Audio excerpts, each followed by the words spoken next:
কাশ্মীর যুদ্ধের আড়ালে তুরস্ক পাকিস্তান জোট ভারতকে চাপে ফেলেছে কে? কাশ্মীরের আগুন এখন ঠান্ডা, কিন্তু এর পেছনে কে ছড়াচ্ছে ঘি?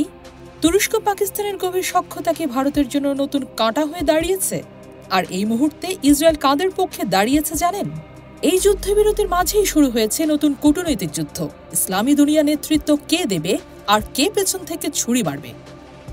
4 দিন টানা গোলাগুলির পর অবশেষে যুক্তরাষ্ট্রের মধ্যস্থতায় ভারত ও পাকিস্তান যুদ্ধবিরতিতে রাজি হয়েছে। কিন্তু এই শান্তির আড়ালে চলছে গভীর সামরিক অঙ্ক কষা। এবারের সংঘাতে খোলাখুলিভাবে পাকিস্তানের পাশে দাঁড়িয়েছে তুরস্ক, আর ভারতের পাশে দেখা গেছে ইসরায়েলকে।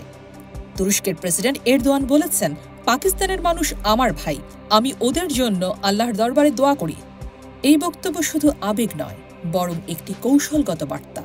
বিশ্বকে জানিয়ে দেওয়া তুরস্ক এখন ইসলামী বিশ্বে নেতৃত্ব দিতে চায় এবং পাকিস্তান তার মিত্র। ভারতের সেনাবাহিনীর দাবি, পাকিস্তান প্রায় 400 তুর্কি ড্রোন নিয়ে একযোগে ভারতের বিভিন্ন শহরে হামলা চালিয়েছে। পাল্টা অভিযোগে পাকিস্তান বলছে, ভারত ও ইসরায়েলি ড্রোন ব্যবহার করছে।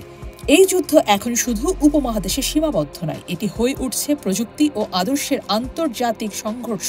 তুরস্কের যুদ্ধ জাহাজ করাচিতে ভিড়েছে, C-130 জেট পাকিস্তানে অবতরণ করেছে। সবকিছুই যেন একে অপরের প্রতি বন্ধুত্ব নয়, বরং ভবিষ্যতে যুদ্ধের প্রস্তুতির বার্তা। তালমিজ আহমেদ, ভারতের সাবেক রাষ্ট্রদূত, তিনি বলছেন, তুরস্ক ও পাকিস্তানের মধ্যে মতাদর্শিক মিত্রতা বহু পুরনো। এরদোয়ান নিজেকে ইসলামী বিশ্বের নেতা হিসেবে গড়ে তুলতে চান। কাশ্মীরকে তিনি ইসলামী ইস্যু বানিয়ে মুসলিম দুনিয়ার সমর্থন পেতে চান। আর পাকিস্তান, তারা একমাত্র মুসলিম পারমাণবিক শক্তি। এই অবস্থানে তারা তুরস্কের সাথে মিলছে। একদিকে সামরিক জোট, অন্যদিকে ধর্মীয় সংহতি। তুরস্ক চায় মুসলিম দুনিয়ায় সৌদি আরবের আধিপত্য ভাঙতে। 2019 সালে এরদোয়ান পাকিস্তান, মালয়েশিয়া ও ইরানকে নিয়ে তৈরি করতে চেয়েছিলেন নতুন এক ইসলামিক জোট, কিন্তু সৌদি চাপে সেই উদ্যোগ ভেস্তে যায়। তবুও থেমে নেই তুরস্ক। আজারবাইজান আর্মেনিয়া ইস্যু হোক বা নাগোর্নো কারাবাখ, পাকিস্তান আর তুরস্ক একসাথে লড়াই করেছে। তারা কেবল বন্ধুরায়, তারা এখন হয়ে উঠছে নতুন ব্লকের প্রতীক। তুরস্কের এই সরাসরি অবস্থান কি কেবল ভালোবাসা ও ভ্রাতৃত্বের বহিঃপ্রকাশ, নাকি ইসলামী নেতৃত্বে নতুন দাবি? ভারতের মাথা ব্যথা কেবল কাশ্মীর নয়, বরং এই নতুন বিশ্ব রাজনীতির হিসেব। আর পাকিস্তান, তারা কি এবার তুরস্কের হাত ধরে গড়তে যাচ্ছে একটি নতুন ইসলামী শক্তিধর জোট?